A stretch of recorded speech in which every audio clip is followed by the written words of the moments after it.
Hello everybody, today I'll be giving my summary on my 4th semester. I think I should have done a long time ago, but better late than never. So the exact topic I'll be talking about would be summary on the course I've taken in my 4th semester and then certain things which you should be aware of. Well, it's more of like the mistakes I made and things I realized during the semester. And to be fair, the course review summary will not be that detailed due to the time gap of like when I was making the video and when I was actually studying the first subject, which is analysis 2.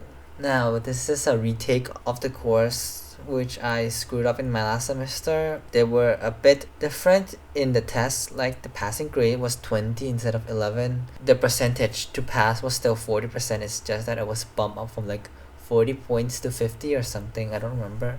And then the exam for like the lecture is like oral instead of doing on Canvas, which is harder.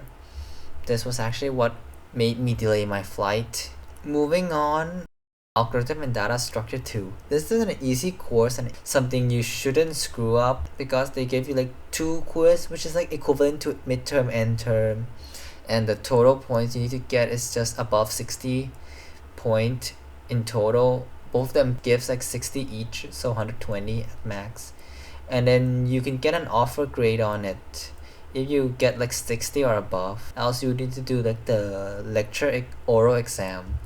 You could take lecture oral exam to get better lecture grade, but I don't recommend you to, since you can fail on it and possibly retake the subject next semester, which is not that great. Fundamental of Theory of Computation 1. Now that's a mouthful of a course name. It's not that hard in practice exam, the group 1. Though I didn't exactly ace it, it's good enough. I got above average. The lecture exam, however, is not easy, I'll be honest. More people failed on it initially than I expected, including me too. The grading was a lot harsher than many people imagine, but luckily on the second one, after studying up a bit more, I managed to pass it. I think it was like things like I don't actually remember how the exam looks like anymore. I think it was like some true false and then some written question. So I think we'll be moving on to database 1. Now this one, practice exam, is hard. Like real hard, I'll be honest. There were like 5-6 question and then each of them give like 1 or 2 point, I don't remember. And well, the question itself doesn't have much leeway either. It's like a zero-sum game where you just get 1 or 0. So yeah, that's what tripped me up pretty badly during the midterm. So I did my best on final so I could retake my midterm. I just passed the practice, took the lecture. The lecture was not exactly hard, but it's not exactly easy.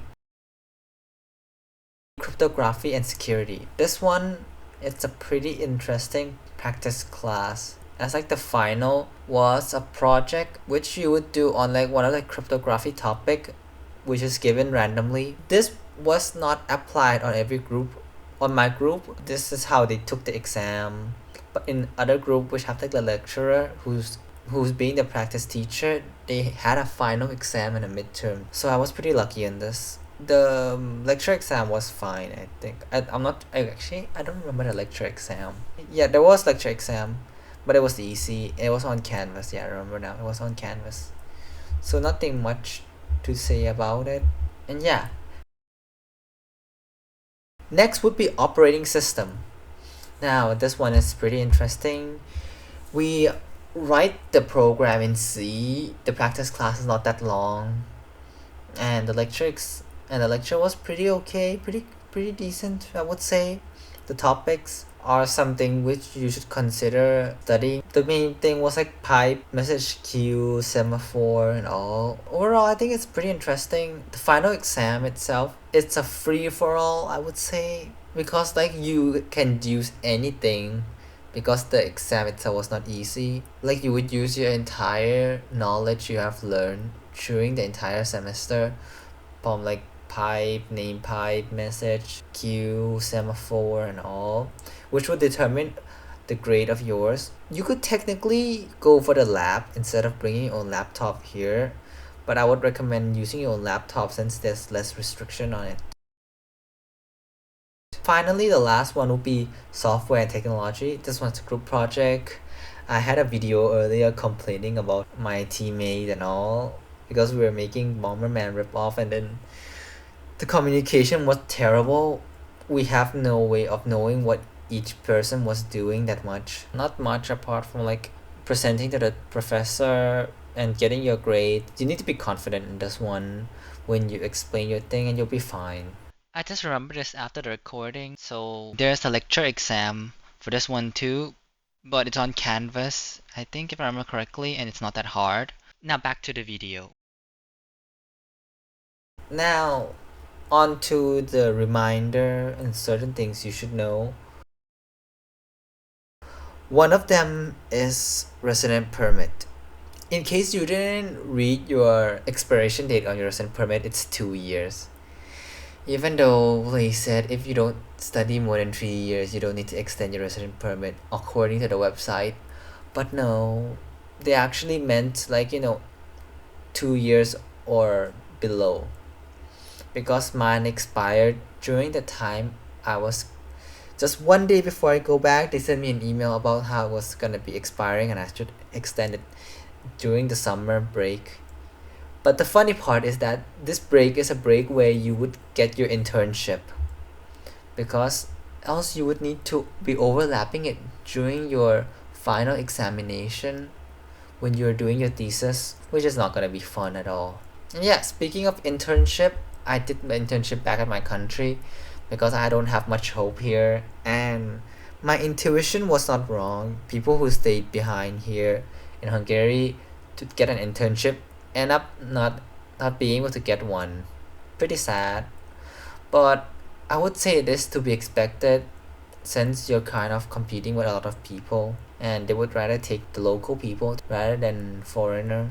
But that's just my take. One more thing. I actually took like a psychological course. It was like a 1 week block course. Pretty interesting. I thought I could take it for extra credit, for the optional elective. However, I soon realized that, it was a master course and I can't exactly register for master course without a written permission, which I didn't know because on their website they said you can't register for it and you'll get dropped out and there's no way for it. Yeah, the school is so unreliable in their information.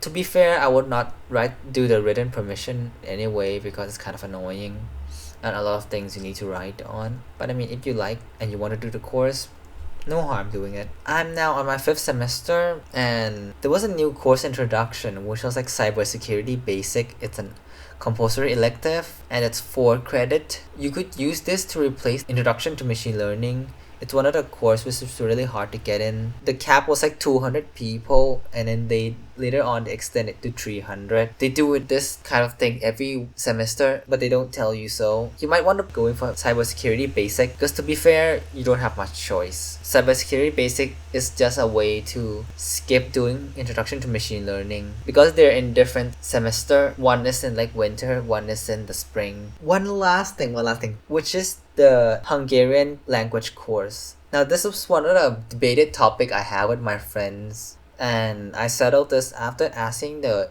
international coordinator about it and they said it's supposed to be an elective course and if it's not, then I'm doomed. You'll see me extending one extra semester or me just crying it over in my next video. So yeah, I'm gonna blame them if that happens. And that's it for the video. If you liked the video, please like and subscribe and see you next time. Bye bye.